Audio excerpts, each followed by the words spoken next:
2 weekends for a decision to management of a radioactive waste that the Royal Commission itself says needs to be isolated from the environment for many hundreds of thousands of years. And that's why consent is so important. So when our government talks about consent from traditional owners, local communities and South Australians more broadly, free, prior informed consent is the gold standard that they have to be held to. Consent is about community members having a voice, to become the determinants of their own future and to develop autonomy. We should engage with community members of all ages and cultures. Who has a legitimate right to say yes or no in these cases?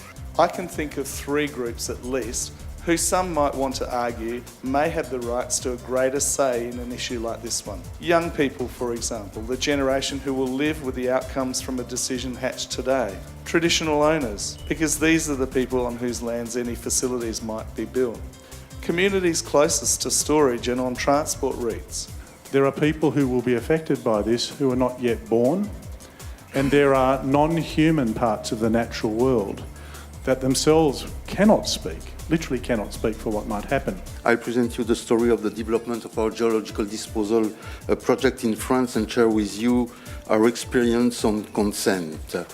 Over 30 candidates volunteered at that time, all distant from regions already having nuclear facilities. A vote was organized at each of the sites. A good general support of the municipalities within a 10 kilometers radius. The Planning Act was passed, and as a result, the geological repository has been recognized as a safe long-term solution. In Australia, we haven't yet been able to find a site for our own nuclear waste.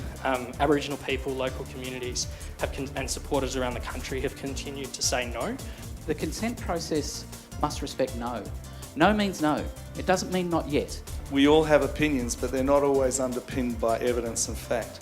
Most of us are undereducated or underinformed and may not ever want to take the time to really build a comprehensive understanding in order to form a conclusive view. We as citizens are the ultimate source of authority.